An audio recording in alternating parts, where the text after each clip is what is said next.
Page number 788.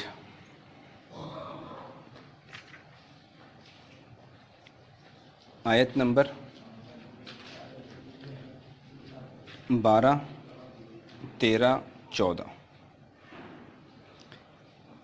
اعوذ باللہ من الشیطان الرجیم بسم اللہ الرحمن الرحیم ان الذین یخشون ربهم بالغیب لهم مغفرة واجر کبیر وَأَسِرُّوا قَوْلَكُمْ أَوْ اجْهَرُوا بِهِ إِنَّهُ عَلِيمٌ بِذَاتِ الصُّدُورِ أَلَا يَعْلَمُ مَنْ خَلَقَ وَهُوَ اللَّطِيفُ الْخَبِيرُ.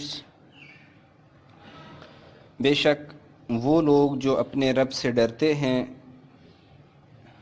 غیبی طور پر، ان کے لیے مغفرت اور بہت بڑا اجر ہے، اور آپ لوگ اپنی بات کو چھپائیں یا اسے ظاہر کریں، بے شک اللہ تعالیٰ سینوں کے راز جانتا ہے.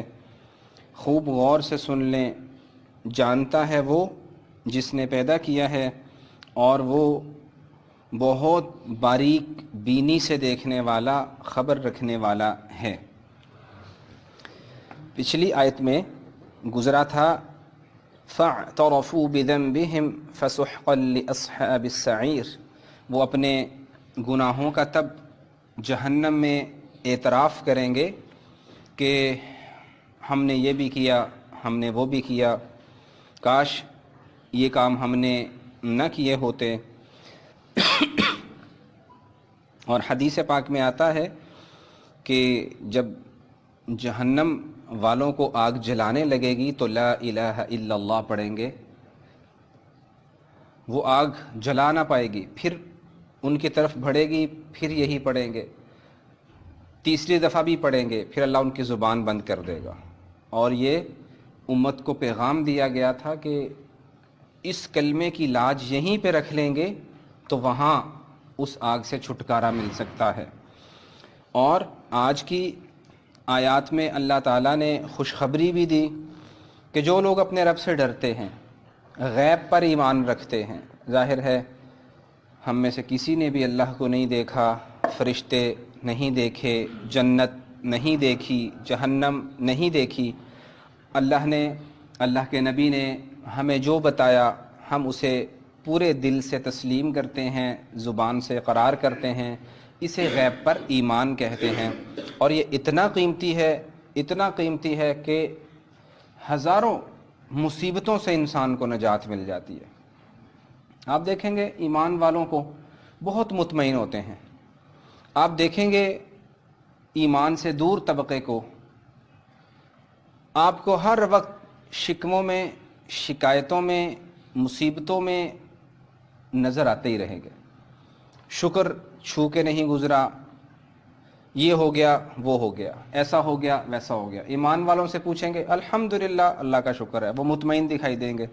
تو اللہ کہہ رہا ہے کہ جو ایمان والی راہیں اختیار کرتا ہے تو فَلَنُحْيِيَنَّهُ حَيَاةً طَيِّبَةً، ہم اس کی زندگی پاکیزہ کرتے چلے جاتے ہیں، اور يَجْعَلْ لَهُ مَخْرَجًا، اس کی مصیبتوں میں اس کے لیے راستے کھولتے چلے جاتے ہیں. وَيَجْعَلْ لَهُ مِنْ أَمْرِهِ يُسْرًا، اس کے کاموں کو آسان کرتے چلے جاتے ہیں، اس کی لائف ایزی ہوتی چلی جاتی ہے. اور جو لوگ غیب پر ایمان سے دور رہتے ہیں تو معیشتاً ضنکا، اللہ پاک کہتے ہیں میں ان کی زندگیاں تنگ کر کے رکھ دیتا ہوں، بڑی تنگی میں وقت گزار رہے ہوتے ہیں. 10 فیکٹریاں ہیں، سکون نام کی کوئی چیز نہیں ہوتی.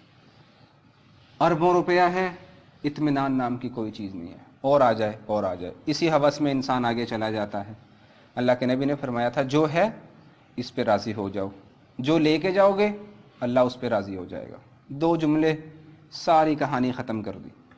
جو اللہ نے دیا ہے اس پہ آپ راضی رہیں، جو نیک اعمال آپ لے کے جائیں گے اللہ اس پہ راضی ہو جائے گا. اور اگر اس پہ راضی نہیں ہوئے جو اللہ نے دے رکھا ہے، پھر آپ دیکھ لیں گے کہ دنیا کی دوڑ میں انسان پاگل ہو جاتا ہے، صبح نکلے رات 12 بجے تک شاپس پہ بیٹھ کے کسٹمرز کا ویٹ ہو رہا ہے، بیٹھے ہوئے ہیں، آ جائے گا کوئی، آ جائے گا کوئی، آ جائے گا، گھر میں کوئی ٹائم نہیں ہے، بچوں کے لیے کوئی ٹائم نہیں ہے، فیملی کے لیے کوئی ٹائم نہیں ہے، کس کے لیے وقت ہے؟ صرف پیسے کے لیے، اتنا ہے، گزارا بھی ہو رہا ہے، سب کچھ ہو رہا ہے، اور آ جائے۔ یہ اور کی جو حوث ہوتی ہے، اللہ کہتے ہیں الہاکم التکاثر حتی زرتم المقابر، یہ تمہاری قبروں تک چلی جاتی ہے، یہ ختم نہیں ہوتی۔ تو اللہ پاک کہہ رہے ہیں کہ ایمان رکھو، جو ہے مطمئن ہو جاؤ۔ اور آپ دیکھیں گے کہ یورپین کنٹریز میں بہت زیادہ ان کو فیسلٹیز ملتی ہیں، بہت فیسیلیٹیٹ کرتے ہیں اپنے شہریوں کو، اپنے لوگوں کو، لیکن وہاں پر پاگل خانے بھی بہت زیادہ ہیں، کیونکہ اللہ پر ایمان نہیں ہے۔ ذرا سی بات ہوئی پاگل ہو جاتے ہیں، مینٹلی اپسیٹ ہو جاتے ہیں۔ مومن کے لیے بات ہوتی ہے یار اللہ خیر کر دے گا، کیا ہوتا ہے؟ ادھر سے نیچے، آگے سے اوپر، ساتھ ہی آخرت کی طرف سے اوپر۔ اللہ کے نبی نے ایک خوشخبری دی تھی کہ کانٹا چبھا، اللہ تمہیں اجر دے گا، کسی کی ناگوار بات سنی، اللہ تمہیں اجر دے گا، یہاں تک کہ ٹوائلٹ میں بھی سنت کے مطابق جاتے ہیں، اللہ اجر دیتا ہے۔ اور کوئی ناگوار چیز ایمان والے کو نظر آتی ہے کہ یار یہ کیا ہو رہا ہے، اللہ اجر دے گا، کیونکہ ناگواری فیل ہوئی ہے۔ اچھا، حدیث میں آتا ہے کہ بخار کو برا نہیں کہو۔ ایک صحابی نے بخار کو برا کہا، اللہ کے نبی نے منع کیا، ابھی ایسے نہ کہا کرو، تمہیں پتہ ہے کہ تمہارے سارے گناہوں کو ایک رات میں لپیٹ کے لے جاتا ہے۔ اب جس کو ہو گیا اسے دین کا نہیں پتہ، اسے جو مرضی سن لیں، یہ یار کیا ہو گیا، دیکھیں بھائی بیمار ہو گیا، پتہ نہیں اب کیا ہوگا، کاموں کا۔ جس کو ہو گیا ایمان والے کو، یار اللہ نے گناہوں کی معافی کا ذریعہ بنا دیا، اطمینان، سکون۔ جس کے لیے دنیا مرتی ہے اللہ ویسے ہی دے دیتا ہے مفت میں، یہ لو، اپنے بندوں کو، اپنے جاننے ماننے والوں کو۔ اور یہ دنیا میں تھا، آخرت میں کیا ہے؟ مغفرہ و اجر کبیر، ایسا اجر جو سوچا نہیں ہوگا۔ پھر اللہ پاک ایمان بنانا چاہتے ہیں کہ اس کے کتنے فائدے ہیں۔ ہم میں سے ایک بندہ بھی ایسا نہیں جس کا جو بغیر وضو کے بیٹھا ہو، سب نے نماز پڑھی۔ ایک بندے کو بھی یہ نہیں پتا کہ میرے ساتھ والا بے وضو بیٹھا ہے، لیکن کوئی ایسا نہیں ہے کہ جو وضو کے بغیر آ کے پہلی صف میں بیٹھے نماز پڑھ کے چلا جائے۔ یہ کیا ہوتا ہے؟ اسے کہتے ہیں ایمان۔ پرابلم یہ ہے کہ یہ مسجد میں تو زندہ ہے، باہر زندہ نہیں ہے۔ جو ہی باہر جاتے ہیں، ساتھ ہی حاجی صاحب نے بالٹی پکڑی، دودھ پکڑا، پانی پکڑا، سیدھا مکس۔ اب یہ ادھر جا کے بھول جاتے ہیں کہ یہاں بھی اللہ ہے، ادھر بھی وہ دیکھ رہی ہے ہستی جو مسجد میں دیکھ رہی تھی، وہ یہاں بھی دیکھ رہی ہے، یہ بھول جاتے ہیں۔ اور جس وقت دھوکہ دینا ہوتا ہے کسٹمر کو، پھر باہر بھول جاتے ہیں، او ہو یہ کیا ہوا، سمجھتے ہیں اللہ صرف مسجد میں ہی تھا، باہر نہیں ہے۔ اللہ پاک یہ کیفیت طاری کرنا چاہتے ہیں کہ اللہ ہر جگہ موجود ہے۔ الا یعلم من خلق، آگے آیت آ رہی ہے کہ تمہیں پتہ ہے جس نے پیدا کیا ہے وہ کتنا باریک بینی سے دیکھتا ہے۔ بعض ہمیں جراثیم ایسے ہوتے ہیں جو آنکھوں سے نظر ہی نہیں آتے، بلکہ ہزاروں ایسے ہیں، پھر اس کے لیے دوربین بھی نہیں، خوردبین استعمال کی جاتی ہے۔ اور ان جراثیم کو جس نے زندگی دی ہے وہ بھی اللہ کی ذات ہی ہے۔ بعض اوقات ہماری نظر پڑتی ہے، سوئی کا جو اگلا حصہ ہوتا ہے، اس سائز کا کیڑا چل رہا ہوتا ہے، اس میں روح کس نے ڈالی ہے، اس کو خوراک کون دیتا ہے، وہ بھی اللہ پاک دیتے ہیں۔ اللہ پاک کی اتنی بڑی طاقت۔ اللہ کہہ رہے ہیں وَأَسِرُّوا قَوْلَكُمْ أَوِ اجْهَرُوا بِهِ، بات اونچی کرو، بات آہستہ کرو۔ یاد رکھنا اللہ تعالیٰ جانتے ہیں، اعلموا خائنۃ الأعین، آنکھوں سے ادھر دیکھو ادھر دیکھو، یاد رکھنا وہ جانتے ہیں، وہ دیکھ رہے ہیں۔ اور وہ بڑا ہی باریک بین، ایسی چیزوں کو بھی دیکھ لیتا ہے جو ہم سوچ نہیں سکتے۔ جو خیالات آتے ہیں اللہ پاک ان کو بھی جانتا ہے کہ خیالات کون سے آ رہے ہیں۔ اور خبیر، پل پل کی اللہ تعالیٰ کو خبر ہوتی ہے۔ جس بندے میں یہ ایمان، یہ یقین، یہ کیفیت آ جاتی ہے کہ پل پل کی خبر اللہ کو دینی ہے، یہ بندہ دنیا کا سب سے بڑا ولی بن جاتا ہے، بہت بڑا ولی بن جاتا ہے۔ کیونکہ اللہ کہہ رہے ہیں ولی بننے کے لیے پہاڑوں پہ جانے کی ضرورت نہیں، غاروں میں گھسنے کی ضرورت نہیں ہے۔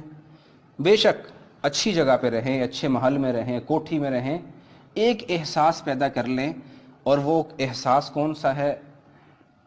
ان اولیاءہ الا المتقون، جو کوٹھیوں میں بھی رہتے ہیں، گناہوں سے بچتے ہیں، اللہ کہہ رہے ہیں میرے ولی وہ ہیں۔ یہ نہیں کہ غاروں پہاڑوں میں گھس جاؤ، انسانوں میں رہیں، انسان بن کے رہیں، انسانوں کو انسان بننا سکھائیں، یہ ہمیں نبی نے تعلیمات دی ہیں۔ یہ غاروں میں چلے جانا، اس سے کیا ہوگا؟ 100 سال کے بعد نسل ہی ختم ہو جائے گی، دعوت کس کو دیں گے؟ کلمہ کی دعوت کس کو دی جائے گی؟ یہ غیر فطری زندگی ہے۔ اسلام کہتا ہے کہ نکاح بھی کریں اور انسانوں میں رہیں، تبلیغ کا کام بھی کریں، اچھائی برائی کا بھائی کو حکم نہ دیں، حکم حکومت دیتی ہے، کیا کریں؟ ہمبلی ریکویسٹ کر دیں، آئیں یار نماز پڑھنے چلتے ہیں۔ ہم کسی کو ڈنڈے کے زور پہ نہیں کہہ سکتے۔ وہ بعض ساتھی بڑے پریشان ہوتے ہیں، میں نے اس کو 10 دفعہ سمجھایا، یہ باز نہیں آ رہا، اب مجھے بتائیں میں نے کیا کرنا ہے؟ لست علیہم بمسیطر، میرے نبی ہم نے ڈنڈا پکڑا کے نہیں بھیجا کہ نہیں مانتے تو سر پہ ماریں۔ بلغ ما انزل الیک، آپ کا ایک ہی کام ہے، جو ہم نے آپ کو بتایا تھا آپ آگے سکھا دیں۔ آتا ہے نہیں آتا ہم جانیں، ہمارا کام جانیں، آپ کا کیا کام تھا پہنچا دیں، پوچھ ہم لیں گے۔ اللہ سے دعا ہے اللہ تعالی ہمیں احکامات قرآن پہ عمل کی توفیق عطا فرمائے۔ اللہم صلی علی سیدنا و مولانا محمد وعلی آل سیدنا و مولانا محمد وبارک وسلم۔ ربنا ظلمنا انفسنا وان لم تغفر لنا وترحمنا لنكونن من الخاسرين، وصلى الله تعالى على خير خلقه محمد وعلى آله وأصحابه أجمعين برحمتك يا أرحم الراحمين۔